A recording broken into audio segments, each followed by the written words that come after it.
Good morning বন্ধুরা, কেমন আছেন আপনারা সবাই? আশা করি সবাই ভালো আছেন, সুস্থ আছেন। আমিও ভালোই আছি। আজকে মঙ্গলবার, সকাল এখন 7টা বাজে। রান্না বান্না বসিয়ে দিয়েছি। এদিকে ভাত ফুটছে আর এদিকে ডাল করব, একটু মুসুর ডালই করব। আমাদের তো প্রত্যেক দিন একই ডাল, আপনারা জানেনই। আর ওদিকে দেখতে পাচ্ছেন একটু মাছের ডিম আনিয়েছি মাকে দিয়ে। তো কি রান্না করব এই চিন্তা করতে করতে দেখছি যে না, মাথা তো খারাপ হয়ে যাচ্ছে। তো রাত্রিবেলা তন্ময়কে জিজ্ঞেস করেছিলাম কি রান্না করব, তো মাছ আনতে বলেছিল, কিন্তু মাছ আর নিয়ে আসিনি, মাছের ডিম আনিয়েছি। মাছের ডিমটা আবার ওদের বাবা ছেলের খুব পছন্দ, আমি আবার খুব একটা পছন্দ করি না। করি মানে ওই গরম গরম ভাজা কয়েকটা খেলাম সেটাই ঠিক আছে, কিন্তু ওই তরকারি করে ওই ভাত খাবো ওরকম আমার দ্বারা সম্ভব না। ওরা আবার মাছের ডিমের বড়ার ঝাল করলে খুব ওদের পছন্দ। তো আজকে একটু আলু দিয়ে মাছের ডিমের ওই তরকারি মতো করব, পেঁয়াজ দিয়ে মুসুর ডাল, আর এদিকে করব কলমি শাক ভাজা। রান্না বান্না করে নিচ্ছি কারণ আজকে তিশানকে স্কুলে নিয়ে যেতে হবে। তবে দেখি, আমার আজকে নিয়ে যাওয়ার ইচ্ছা নেই, কারণ ঘরের সমস্ত কাজবাজ তো করতে হবে, 1টা-1:30টার মধ্যে ছুটি হয়ে যাবে। তো ওর মধ্যে কি করে সব করবো আর কি বলুন তো, যেহেতু ভিডিও এডিটটা থাকে তো ওটাই হচ্ছে সব থেকে বড় কাজ। না হলে আর সংসারে কতটুকু কাজ থাকে, 1 ঘন্টার মধ্যে মোটামুটি বাসি কাজকর্ম সবই হয়ে যায়, কিন্তু ওই ভিডিও এডিটেই তো 1 থেকে 1.5 ঘন্টা হয়ে যায়। তো চলুন, এদিকে কলমি শাকটা বসিয়ে দিচ্ছি, পেঁয়াজটা ভেজে নিয়েছি, আর ওদিকে ডালটাও হয়ে গেছে। আজকে ডাল একটু কম করছি কারণ ফ্রিজে 1 বাটির মতো ডাল আছে। তন্ময়কে তো বাসি খাবার দাবার কিছু দিই না, আর ও নেবেও না। ফ্রিজের কোনো কিচ্ছু খেতে চায় না জানেন।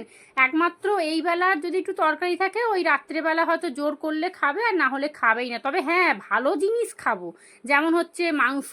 দুদিনের হয়ে গেল বাবা মাইক্রোওভেনে গরম করে ঠিক একদম 1 বাটি মাংস খেয়ে নেবে, সেটা তখন আর মানে ওর পেটেও ব্যথা করবে না, গ্যাসও হবে না, অম্বলও হবে না। তখন আর বলবেই না যে ফ্রিজের খাবার খাওয়া ভালো না, বা 2 দিন 3 দিন হয়ে গেছে মাংসটা খেয়েও না, ফেলে দাও না, তখন কিচ্ছু হবে না। ও 3 দিনের মাংস তো ঠিক হজম হয়ে যাবে, একটু থামস আপ খেয়ে নেবে, তাতে অসুবিধা নেই, কারণ ওর ওটা খেতে ভালো লাগে। কিন্তু আমি যদি বলি যে কি গো, পরশু দিনকার একটু আলু পোস্ত আছে বা কালকের আলু পোস্ত আছে, একটু খেয়ে নাও না, বলবে না না বাবা, ওসব খেলে বুক পুক জ্বালা করবে, তোমার মতো নাকি ওই 2 দিন 3 দিন ওই ফ্রিজে রেখে তরকারি খাবো। বুঝতে পারছেন তো আমি কি বলতে চাইলাম?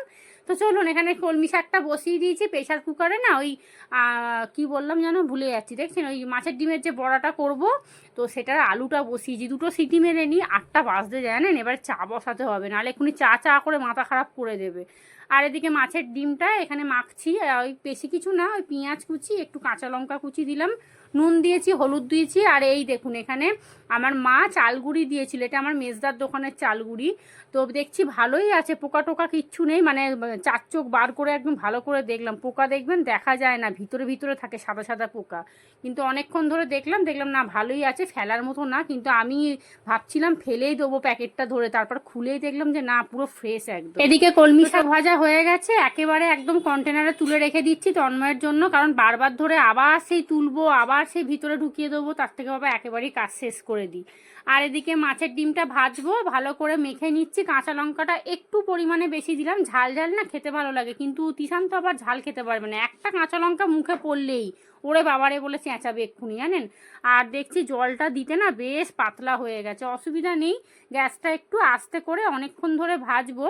আর মাঝখান দিয়ে একটু পিস করে দেবো, কারণ এত বড় বড় বড়া তো দেখতে ভালো লাগে না। কিন্তু আমার বাড়িতে দেখেছি আমার মা মাছের ডিম ভাজে, এত বড় বড় করে বড়া ভাজে জানেন, মানে 2খানা করে বড়া দেয় আর 4 পিস করে আলু দেয়, ওতেই 1 বাটি হয়ে যায়। আর ওদের তো ঝোল করে বা তরকারি করে, মা বিশেষ করে তরকারিটাই করে, আর একটু ঝোল ঝোল করে, কারণ না হলে তো ওদের চলবে না বাবা, 10টা 12টা লোক। আর আমাদের তো বুঝতেই পাচ্ছেন, একটু বড়াটা বেশি করে দেবো, আলুটা কম দেবো। আজকে তরকারিটা করতে না অনেকটা সময় মনে হচ্ছে লেগে যাবে, কারণ আলুটা সেদ্ধ হয়নি, আবার সিটি মেরে আলু সেদ্ধ করলাম, বড়াগুলো ভাজতেও অনেকটা সময় লেগে গেল। চাটা বসিয়ে দেবো, চা চা তো করে যাচ্ছে, কিন্তু বড়াটা আগে ভেজে নিই, তারপরে মাঝখানে চাটা বসাবো। এখন বাজে প্রায় 8টা 10, কি করে যে আমি 8:30টার মধ্যে রান্না করব জানি না। এই সবে বড়া ভাজা হচ্ছে, এখনও তরকারি বাকি আছে। তো এদিকে চাটাও বসিয়ে দিচ্ছি। আর এই যে গতকালকে চা পাতা নিয়ে এসেছিলাম, কন্টেনারটায় আর ঢালিনি জানেন, কারণ দেখছি বেশ নোংরা হয়েছে, একেবারে মেজেই তারপরে ঢালবো। আর এমনিও পুজোর জন্য তো কন্টেনারগুলো সব মাজামুজি করতেই হবে, সেই জন্য প্যাকেট থেকে আর ঢাললাম না, প্যাকেটে থাক, যখন মাজামুজি করব একেবারে ঢেলে দেবো। আর 200 চা পাতা নিয়ে চলে এসেছি, একদম মোটামুটি পুজো পুজো অবধি হয়ে যাবে। মাছের ডিমটা যখন মাখছিলাম তখনই দেখছি হলুদ শেষ হয়ে গেছে জানেন, আমার তো মাথায় হাত। ডালে কতটা হলুদ দিলাম, রান্না রান্নার আগে যদি মনে পড়তো না, তাহলে একটু কম কম দিয়ে মোটামুটি রান্নাবান্না আজকে কমপ্লিট হয়ে যেত। কিন্তু এখন যদি আবার হলুদ এনে রান্না করতে যাই না, আমার অনেক দেরি হয়ে যাবে। এই যে যা আছে মোটামুটি হয়ে যাবে, তবে মনে হচ্ছে একটু সাদা সাদা লাগবে দেখতে। কিচ্ছু করার নেই, আমার এখন না খুব টেনশান হচ্ছে, যদি তরকারিটা সাদা লাগে দেখতে তো খারাপ লাগবে। তন্ময় আবার কি বলুন তো, ও আবার স্বাদটা আগে দেখবে না, আগে দেখবে দেখতে কেমন লাগছে। তো চলুন, এদিকে চা হয়ে গেছে, তন্ময়কে চা দিয়ে দিই। আমার জন্য আজকে দুধ চা করেছি। তো আমার চাটা তো এখন রেখে দেবো, ও বেরিয়ে যায় তারপরে আমি চা খাই। ও বেরিয়ে যায় না, মানে ওর সব রেডি করে দিই, তারপরে আমি চায়ের কাপটা নিয়ে বসি। না হলে না শান্তিতে বসতে দেয় না, জানেন তো। ওই 50 বার বলবে গেঞ্জি কোথায়, প্যান্ট কোথায়, কৌটোটা কোথায় দিলে, মাজনটা কোথায়, এই মানে কি বলবো, আধা ঘন্টা মাথায় একদম খেয়ে নেবে, মানে চাটা শান্তিতে খেতেই দেবে না। আর আমি এই সকালের চাটা না খেতে খেতে একটু ফোন দেখি, মানে সারাদিন তো ভিডিও করি, খুব একটা ফোন দেখতে পারি না। দুপুরবেলাটাও ভিডিও এডিট করি, আপলোড করি, ফোন তো বিজিই থাকে। আর একমাত্রই সন্ধ্যের পরে যায় একটু, তাও আবার ভিডিও করি। তরকারিটা এখানে ভালো করে কষিয়ে নিয়েছি পেঁয়াজ, টমেটো, আদা, রসুন দিয়ে, মানে মাছের ঝোল যেমন করে সেরকমই সেমই খালি করব। আর ডাল করেছি, খুব একটা ঝোল টোল করবো না। আর জলটা একটু বেশি দিলাম, তার কারণ এক একটা আলু না দেখছি কচকচ করছে। এই আলু নিয়ে মহা সমস্যা, জানেন তো। এক এক দোকানের আলু এক এক রকম। এই যে একটু ভেঙে ভেঙে দিচ্ছি যাতে সেদ্ধটা হয়ে যায়। আর খানিকটা মাছের ডিমের বড়া আমি রেখে দিলাম। তিশানও আমার মতো, জানেন, ওই ঝালের থেকে ওই গরম গরম ভাজা খেতে বেশি ভালোবাসে। এখানে মাছের ডিমের তরকারি একদম রেডি। দেখছেন আলুগুলো একটু সাদা লাগছে না, হলুদটা আরেকটু হলে ভালো হতো। আমার যদি প্রথমেই মনে পড়তো না, তাহলে এরকম হতো না। আমি ডালে অতটা হলুদ দিলাম, ডালে একটু কম হলুদ দিলেও হতো, কারণ মুসুর ডাল তো, একটু সাদা সাদা থাকলেও কোনো অসুবিধা হতো না। চলুন এবারে এখানে কন্টেনারে করে ভরে নিই। তন্ময়ের খাবার দাবার সব রেডি, একদম বেরিয়ে গেছে। তো আমারও চা খাওয়া হয়ে গেছে। এখন আমি চলে এসেছি রান্নাঘরে, এখন বাজে প্রায় 9:30। তো তিশান পড়ে টরে এসছে, ও খেয়েছে মুড়ি, ওই যে মুড়ির গামলাটা ওখানে এখনও পড়ে আছে। রান্নাঘরটা পরিষ্কার করে নেবো, তারপরে ঘরদোর মুছবো। আর তিশান আজকে না ওই টোটো করেই স্কুলে চলে যাবে, কারণ আমার অনেকগুলো কাজ পড়ে আছে। এতগুলো বাসন মাজবো এখন দাঁড়িয়ে দাঁড়িয়ে, এই করতে করতেই 10টা বেজে যাবে। আর আমার ভরসায় যদি ও থাকে না, স্কুলটা কামাই হয়ে যাবে। এখন 11-এর পরীক্ষা চলছে, তাই এখন 1:30টার সময় ছুটি হয়ে যাচ্ছে। তাহলে আমাকে 1টার মধ্যে সমস্ত কিছু কমপ্লিট করতে হবে। সেই জন্য ওকে বললাম তুই টোটো করে চলে যা। তিশানের যে কোনো একটা বন্ধুর মাকে ফোন করে নেবো পৌঁছেছে কিনা, ব্যাস তাহলেই হয়ে যাবে। আর আমাকে ফোন করতেও হয় না, খালি ওদেরকে যে কোনো একজনকে জানিয়ে দিই যে আমাকে একটু ফোন করে দিও। তো তিশানও গিয়ে বলে দেয় যে আন্টি আমার মাকে জানিয়ে দাও, তো ব্যাস হয়ে যায়। ওরা নিজেরাই ফোন করে বলে দেয় যে সুপ্রিয়া চলে এসছে, তুমি চিন্তা করো না। এরকম সম্পর্ক থাকলে জানেন তো খুব ভালো লাগে। আর এখন তো আমি তাই দেখি, জানেন তো, ঘরের লোকের থেকে না বাইরের লোক অনেক ভালো, অনেক ভালো। আমার এটা মনে হয়, জানেন তো, কারণ ঘরের লোক না একটা কাজ করে 50 বার শোনাবে, আর তখন দেখবেন মনে হবে ধুর তোকে আর কাজ কিছু বলবোই না। এখন তো ঠিকই করে নিয়েছি, পারলে তিশানকে স্কুলে দিতে যাব, না হলে যাব না। টোটো করে এখন তো অভ্যাস করে দিয়েছি, ও মোটামুটি ভালোই চলে যায়। আর এখন কি বলুন তো, আস্তে আস্তে বড় হচ্ছে, এবারে 7-এ উঠবে, একটু আস্তে আস্তে না ছাড়লে না রাস্তায় ওর ভয়টা কাটবে না। তন্ময় সবসময় একটা কথা বলে, কারোর জন্য কোনো কিছু থেমে থাকে না, ঠিক তার জীবন আস্তে আস্তে হলেও চলবে। তার করে নিয়েছি, রান্নাঘরটা পরিষ্কার করতে আধা ঘন্টা 40 মিনিট লেগে গেল। আর এই দেখুন তিশান স্কুলে পৌঁছেছে, ওর একটা বন্ধুর মা ফোন করলো। আর এই যে বৃষ্টিটা নেমেছে, জোর নেমেছে একদম। জামা কাপড়গুলো তাড়াতাড়ি করে তুলে নিয়ে আসলাম, অর্ধেক শুকিয়েই গেছিলো। আজকে থেকে বৃষ্টি হওয়ার কথা ছিল, তবে স্কুলে পাঠালাম কেন বলুন তো, এখন এই পুরো সপ্তাহটা বৃষ্টি হবে। জোর এসছে, দেখেছেন। যাই হোক চলুন এবারে ঘরপরগুলো ঝাঁট দিয়ে মুছি। এখন বাজে 10:30, আমাকে 1টার মধ্যে সব কিছু কমপ্লিট করতে হবে। এত জোরে বৃষ্টিটা এসেছে না যে কিচ্ছু শোনা যাচ্ছে না। আর আমাদের ফ্ল্যাটের ওই পিছনে ওপরটাতে অ্যাডভেস্টার দেওয়া, তো আরও আওয়াজ হচ্ছে। আর এই যে কয়েকটা জামা কাপড় আছে দেখছেন, ওই যে গুটিয়ে রাখলাম সাইডে, ওগুলো সব ফেলতে হবে। ওটা একটা লাল কুর্তিটা অনেক দিন হয়ে গেছে, পুরনো হয়ে গেছে, ওই জন্য ফেলে দেবো। তিশানের কয়েকটা জামা কাপড়ও বার করতে হবে, যেগুলো ফেলতে হবে, মানে ফালতু ঘরে জমা হয়ে। আর দেখুন কি জোরে বৃষ্টিটা এসেছে, বাপরে। পুজোর এখন লোক কেনাকাটি করতে যাবে, দেখুন তো জল জমে গেলে কি অবস্থা হবে। আর যারা সারা বছর দোকান খোলে না, যে গুমটি দোকানগুলো, তারা তো পুজোর সময় খুলবে। এই রকম হলে, আর আমাদের এই সামনের মার্কেটটা জানেন তো, একটুখানি বৃষ্টি হলে পুরো 1 হাঁটু জল হয়ে যায়। অল্প একটু জমলে তবু নয় ঠিক আছে, চলো গিয়ে কেনাকাটি করা যাবে, কিন্তু এরকম 1 হাঁটু জল পেরিয়ে কে কেনাকাটি করতে যাবে। একটা জামা যদি জলে পড়ে ব্যাস, তাহলেই তো গেল। আর এই যে জামা কাপড়গুলো খানিকটা ভিজে গেছে দেখছি, জানেন তিশান মুড়ি খেয়েছিল, কৌটোটা এখানেই ফেলে রেখে গেছে। আর আমার ইচ্ছা ছিল আজকে ওকে একটু ভাত ভাজা করে দেবো জানেন, কিন্তু ওমা হলুদ নেই তো, ভাত ভাজাটা করব কি করে? আর ও হলুদ এনে দেবে, তারপরে ভাত ভাজা করবো, আর ভাত ভাজা করতে অনেকটা সময় লাগে, তাই ওকে বললাম চানাচুর মুড়ি খেয়ে যা। আর এই দেখুন ওদের অ্যাডভেস্টারটা না মনে হচ্ছে ঝুলে গেছে, আমার জানলা দিয়ে হু হু করে জল ঢুকছে। জানলাটা বন্ধ করে দিলে জলটা ঢোকে না, কিন্তু জানলা বন্ধ করে রাখলে জানেন তো ঘরটা পুরো গরম হয়ে যায়। আর ওই ছোট্ট জানলাটা দিয়ে না খুব হাওয়া হয় জানেন, হাওয়া দেয়, হাওয়া হয় বলছি, হাওয়া দেয় জানেন, ওই দিকটা একদম পুরো আকাশটা সামনে দেখা যায়, তো এত সুন্দর ঠান্ডা হাওয়া দেয় না, মায়ের ঘরটা পুরো ঠান্ডা হয়ে যায়। ওই গ্যাস জ্বললে তখন একটু গরম লাগে, না হলে এমনি কোনো প্রবলেম হয় না। গ্যাসটা যেই বন্ধ করে পাখাটা জোরে দিয়ে দিই, ঘর পুরো একদম ঠান্ডা হয়ে যায়। আর যখন খুব গরম পড়ে তখন তো সবারই গরম লাগবে, আর আমাদের তো বিশেষ করে, কারণ যেহেতু ছোট ঘর তো, মানে মারাত্মক গরম পড়লে তখন আর থাকা যায় না, তখন ওই বাইরে গিয়ে দাঁড়িয়ে থাকতে হয়। তন্ময় যেমন সারা রাত বাইরে গিয়ে দাঁড়িয়ে থাকে। বাসি কাজকর্ম যা ছিল সব হয়ে গেছে, রান্নাঘর তো প্রথমেই পরিষ্কার করে নিয়েছিলাম, খালি চায়ের কাপ টাপগুলো ওই ঘরে ছিল, ওইগুলোকে পরে নিয়ে এসেছি। এখানটা ভালো করে মেজে পরিষ্কার করে নেবো, ঘর মোছা ঝাঁট দেওয়া সবই হয়ে গেছে। ভিডিও এডিট করছিলাম, এখন আবার রোদ উঠেছে বাবা, এই তো গরম বাড়াবে। চলুন এবারে স্নান করতে যাব, 1টার দিক করে বেরিয়ে যাব, তার কারণ ওই বৃষ্টির দিন তো, গিয়ে খানিকক্ষণ দাঁড়িয়ে থাকবো ঠিক আছে, নাহলে ওই একবার যদি ঘরে আটকে যাই না আর যেতে পারবো না। জোরে বৃষ্টি এসে গেলে না বাড়ি থেকে আর বেরোতেই পারবো না, সেই জন্য স্কুলে গিয়ে বরঞ্চ 10-15 মিনিট দাঁড়াবো। তিশানার এক বন্ধুর মাকেও ফোন করলাম, সেই ফোন করলো, বলছে সুপ্রিয়া তাড়াতাড়ি চলে আসবে। আমি বলছি হ্যাঁ গো আমার আজকে সবই হয়ে গেছে, তবে আমার জন্য খালি একটু মাছ ভাজবো, সেটা এসে ভাজবো কোনো। চলুন।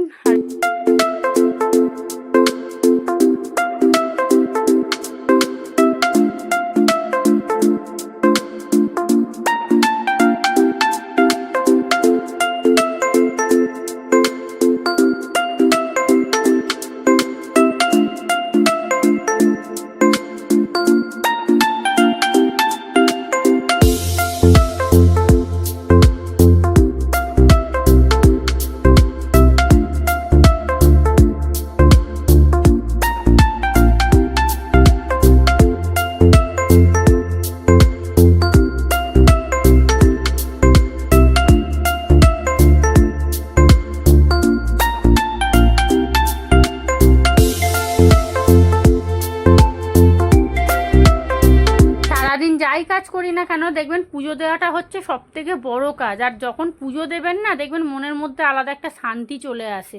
এই যে ধূপ ধুনোর গন্ধটা ছাড়ে, ধুনো তো দিই না, ধূপের গন্ধটা যে ছাড়ে ঘরটা বেশ ভালো লাগে। তো চলুন, স্নান হয়ে গেছে, এখানে একটা বিছানার চাদর মেখে দিয়েছিলাম সার্ফেতে, তো ওটা কেচে দিয়েছি। তবে চাদরটার পাতার মতো কিছু নেই, কারণ রং চটে অবস্থা খারাপ হয়ে, তবে চাদরটা কিন্তু বাতিল করব না। আমার মা যেহেতু নিচে বিছানা করে শোয়, তো আমার মা বলে দিয়েছে চাদর যতক্ষণ না ছিঁড়বে ততক্ষণ কিন্তু ফেলবি না, আমাকে দিয়ে দিবি, মানে গোটা চাদর আর কি, ছেঁড়া থাকলে তখন তো আর দেওয়া যায় না। মা ওই নিচে পেতে মোটা করে বিছানা করে, এর আগে আমার অনেকগুলো চাদর রং চটে গেছিলো, মাকে দিয়েছি, দেখি ওরকম মোটা করে না নিচটা বিছানা করে তারপরে শোয়ে, তো ফেলবো কেন বলুন না, শুধু শুধু একজনের যদি কাজে লেগে যায়, যখন ছিঁড়ে যাবে তখন তো আলাদা কথা।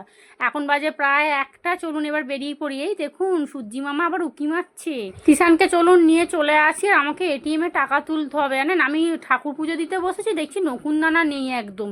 লাস্টে কি করলাম জানেন, পিছনের দোকানে ফোনটা নিয়ে গেলাম, ফোনপে হয় গুগল পে হয়, তো ওই ফোনপে গুগল পে করে, আর ওই বাসন মাজার সাবানও ছিল না, নিয়ে আসলাম, তারপরে একটু নকুনদানা নিয়ে আসলাম, ঠাকুরকে কি দিয়ে খেতে দেবো। তো চলুন বাড়ি চলে এসেছি, এখন বাজে প্রায় 2টো। মাছটা নুন হলুদ মাখিয়ে রেখে গেছিলাম ভাজবো বলে, কিন্তু এখন আর ভাল লাগছে না, খিদে পেট পুরো চোচো করছে একদম। আর তিশান দেখছেন ক্লান্ত হয়ে গেছে একদম বেচারা। খাওয়া দাওয়া করে একটু শুয়েছিলাম, এখন বাজে প্রায় 4:30। মিশো থেকে একটা ডেলিভারি দিয়ে গেছে, ওই যে আপনাদের বলছিলাম না একটা কন্টেনার আছে, ওটা ডেলিভারি 25 তারিখে দেবে, তো আজকেই দিয়ে গেছে। আর তিশান দেখছেন খুলতেই দিচ্ছে না কোনো কিছু, অনলাইন থেকে জিনিস আসলে এমন করে না, মনে হয় তখন ওইটা দিয়ে মাথার মধ্যে একটা টুকুস করে বাড়ি মেরে দিই। আর দেখছেন তো কিরম করছে, একটা প্লাস্টিকের জিনিস যদি ভেঙে টেঙে যায়, আমাকে তো মানে সব কিছু দেখতে হবে, নাহলে আমাকে রিটার্ন মারতে হবে না বলুন তো। আর ওই বক্সটাকে তো ছিঁড়তে পারে না, তো কোনো রকম করে টানা হ্যাঁচড়া করে করে, আর যদি রিটার্ন করার হয় তখন তো ওই বক্সের মধ্যেই আমাকে রিটার্নটা করতে হবে। ও সে কথা শুনবেই না, দেখছেন প্যাকেটটা পর্যন্ত খুলতে দিচ্ছে না, ও খুলবে। তো দেখতে এত সুন্দর, আমি না কয়েকদিন ধরে দেখছিলাম, পুজোর প্রায় 1 মাস আগে থেকেই দেখছিলাম, কিন্তু দামটা একটু বেশি দেখাচ্ছিল। এখন তো অনেক সেল দিচ্ছে পুজোর জন্য, তাই আর মনের মধ্যে আর চেপে রাখলাম না, না বাবা অর্ডার করেই দিই, কারণ মনের মধ্যে খুঁজখুচ করে কোনো লাভ নেই। তো অর্ডার করেই দিয়েছি। তন্ময় দেখলেই বলবে তুমি আবার এইটা অর্ডার করেছো অতগুলো কাঁচের কন্টেনার থাকতে। তবে আপনারাই বলুন তো, এটা একদম অন্যরকম না, পুরো ইউনিক জিনিস একদম। আমার তো দেখে ভীষণ ভালো লাগলো। আর এগুলো অনেক রকমের কালার ছিল, তবে এই কালারটাই সব থেকে সুন্দর লাগছিল। আর এর থেকে একটু কম দামিও ছিল, সেগুলো না গোল, এটা যেমন চৌকো সেটা একটু গোলের মধ্যে ছিল, কিন্তু এইটা সব থেকে সুন্দর লাগছিল। আমি আর তিশান দেখলাম। তো এই দেখুন, দেখছেন এরকম 4খানা এরকম বক্সের মতো আছে, এত সুন্দর লাগছে, সেই পুজো দিতে যাওয়ার মতো, যেমন সেই আমরা হাতে হ্যান্ডেলে ধরে যে চুবড়িগুলো পুজো দিতে যাই সেই রকম। রান্নাঘরে রাখলে দেখতে কিন্তু ভালোই লাগবে বলুন। আর যে কটা জিনিস আমি অর্ডার করেছি, সব থেকে আমার পছন্দের জিনিস হচ্ছে এইটা। মানে আমি রান্নাঘরের জিনিস কিনতে ভীষণ ভালোবাসি, ভীষণ। আমাকে যদি কেউ বলে না যে একটা বেনারসি শাড়ি নিবি নাকি ননস্টিকের সেট নিবি, আমি কিন্তু ননস্টিক সেটটাই আমি মোটামুটি পছন্দ করব, কারণ আমি রান্নাঘরের জিনিস ভীষণ পছন্দ করি। রান্নাঘরে শুধু বলবো না, ঘর সাজাতেই আমি ভীষণ পছন্দ করি। আর যেহেতু সংসারটাকেই সবসময় আমি মানে কি বলবো গুরুত্ব দিয়েছি, তো সেই কারণে না সংসারে কোনো জিনিস আসলে আমার ভীষণ মানে আমি খুব খুশি হই। এইসব জিনিস না একটুখানি মানে সাবধানেই ব্যবহার করতে হবে, নাহলে পড়লেই পুরো ভেঙে যাবে। এগুলো কি বলুন তো, শৌখিন জিনিস, মানে রান্নাঘরটাকে একটু অন্যরকম দেখতে লাগবে আর কি। আমার রান্নাঘরটা যদি আলাদা হতো না বন্ধুরা, আমি না কি যে করতাম আর কি যে কিনতাম, আমার কোনো মাথার ঠিক নেই। ওই জন্যই হয়তো ভগবান দেয়নি। রান্নাঘরের জন্য নতুন জিনিসটা কিনে মনটা খুব খুশি হয়ে গেছে। আর যেমন দেখেছিলাম সেম জিনিস দিয়েছে, একটু হেরফের নেই, একদম যেমন চোখে দেখেছি সেম জিনিসই এসেছে। আর এইটা আমাদের সামনের মার্কেটে কত যে দাম বলতো তার নাই ঠিক। গতকাল ওই যে কন্টেনার বললাম না আপনাদেরকে, একটা কন্টেনারই 130 টাকা বলছে, আর ফ্লিপকার্টে 3খানা কন্টেনার বলছে 180 না 85 টাকা। আর ভালো করে দেখে নিচ্ছি কোথাও কোনো ফাটাফুটি আছে নাকি। সন্ধ্যা এখন 6:30 বাজে। এখানে 1 কাপ দুধ চা করেছি, আর আমার জন্য করেছি লিকার চা। মা এসেছে জানেন মাছ নিয়ে, মা এসেছে একটু রামতলায় যাবে, পেঁয়াজ টিয়াজ কিনবে। মা তো 2-3 দিন ছাড়াই একটু আসেও। আসলে কি বলুন তো, ওদের ওখানে না জিনিসের প্রচুর দাম, মানে যে সবজি আমাদের এখানে 40 টাকা, ওদের ওখানে 70 টাকা 60 টাকা করে। আর মার যেহেতু অনেকটা পরিমাণে লাগে, তো মা একেবারে 1 কেজি 2 কেজি কিনে নিয়ে চলে যায়, অনেকটা লাভ হয়। এই যে মেজদা তো এখন প্রতিদিনই মাছ ধরছে, আমাকে জানেন ঠিক 12টা-1টার দিক করে ফোন করবে, কিরে মনা মাছ নিবি? আর মা তো রেগে যায়, কারণ মাছগুলো ভাজতে তেল লাগে না, প্রত্যেক দিন কেজিখানেক করে মাছ ধরে। আর আমাদের এখানে কি জানেন তো, পাড়া থেকেও এসব মানে নেবেও না। আর মানে আমাদের পাড়ায় কিরম বলুন তো, যে যার মতো সে তার, এইরকম আর কি। আর এখনকার যা দিনকাল পড়েছে জানেন তো, মানে লোকের সাথে বেশি না মেশাই ভালো। যত চুপ থাকবেন তত জীবনে বেঁচে যাবেন, কিন্তু মুখ খুললেই ব্যাস গেল। এখন বাজে সন্ধ্যে 7টা, তন্ময় চলে এসেছে, ওকে 1 কাপ চা করে দিলাম। আসার সময় একটু মিষ্টি নিয়ে এসছে, সিঙ্গারা নিয়ে এসছে। আমার ফোনটা এরকম গোলা গোলা লাগছে কেন, মনে হয় হয়তো মানে ক্যামেরায় কিছু লেগেছিল। আর এখানে এই যে মিষ্টি ছাপা হয়ে গেছে, আমি একটা খেলাম, মাকে একটা দিলাম, আর তন্ময় একটা খেয়েছে। সিঙ্গারা নিয়ে এসেছিলো সবার জন্য, সবাই একটা করে সিঙ্গারা খেয়েছি। আজকে আমিও সিঙ্গারা খেয়েছি, দেখি আজ আমার কি হয়। আর এই যে মা যে মাছগুলো নিয়ে এসেছিলো, এইখানে এই কন্টেনারগুলো বার করেছি আমি, জানেন এরকম কালো কালো আমার অনেকগুলো কন্টেনার আছে। তবে কি বলুন তো, কোথায় আছে কোনো ঠিক নেই, মানে ওই খাটের তলায় হাতড়ে হাতড়ে বার করতে হবে। কদিন আগে যেহেতু ঘর পরিষ্কার করেছিলাম, এই কন্টেনারটা পেয়েছিলাম। রাত্রির এখন 8:30 বাজে, রান্না বান্না বসিয়ে দিলাম। সারা সন্ধে ধরে চিন্তা করলাম কি রান্না হবে কি রান্না হবে। ফাইনালি ভাবলাম তাহলে এক কাজ করি, একটু ছোলার ডাল করি আর রুটি করি। আর ওবেলার না একটু তরকারি আছে, 2 পিস ওই মাছের ডিমের বড়া আছে, একটু আলু ঝোল আছে, মোটামুটি তন্ময়ের হয়ে যাবে। আর মা এতক্ষণ ধরে বসে বসে গল্প করছিল, মাঝখানে একবার গেল বাজার টাজার করে নিয়ে আসলো। আমাকে অনেকক্ষণ ধরে বলছি জানেন যে চনা ঘুরে আসবি, তুই তো সেই ঘরে বসেই থাকিস, একটু ঘুরে এলে ভালোই লাগবে। আমার আজকে কেন জানি না একদমই বাইরে বেরোতে ইচ্ছা করলো না। আমার মনে হয় হয়তো ওই বৃষ্টির জন্য হবে হয়তো। তো আর এমনিও গতকালকে অনেকটা হেঁটেছি, তো পা খুব ব্যথা করছিল, রাত্রিরে শুতে পারছিলাম না জানেন। তিশানও বলছিল মা আমারও না পাটা কেমন ব্যথা ব্যথা করছে। তো রাতে রান্নাবান্না হয়ে গেছে, এখানে ছোলার ডাল করে নিয়েছি, একটুখানি পাতলা করলাম কারণ ঠান্ডা হলে না আর একটু জমে যাবে। রুটিও হয়ে গেছে, আর ওদিকে না একটু মাছ ভাজা বসালাম। সকালবেলা যে মাছগুলো বার করেছিলাম সেটা তো আর ভাজা হয়নি। রান্না করতে করতে অনেকগুলো বাসন মেজেছি, পুরনো যে চাটুবেল্লিটা ছিল সেটাকে মাজা ঘষা করলাম, ওটাকে তুলে রাখবো। এবার ওই পাথরেরটা বার করব, পুজো আসছে না। আর সবই মোটামুটি হয়ে গেছে, রান্নাবান্না সবই করে নিয়েছি। এবারে গিয়ে একটু শোবো, খাবো তো সেই 10:30টার দিক করে। তো চলুন তাহলে ভিডিওটা এখানেই শেষ করি। আপনারা সবাই ভালো থাকবেন, সুস্থ থাকবেন, সাবধানে থাকবেন। ভিডিওটা যদি ভালো লাগে চ্যানেলটা প্লিজ সাবস্ক্রাইব করবেন, আর কমেন্ট করে জানাবেন কেমন লাগলো, আর লাইক করতে ভুলবেন না একদম। আর আপনারা কে কোথা থেকে ব্লগ দেখছেন আমাকে অবশ্যই জানাবেন। তো চলুন আজকের মতো সবাইকে টাটা।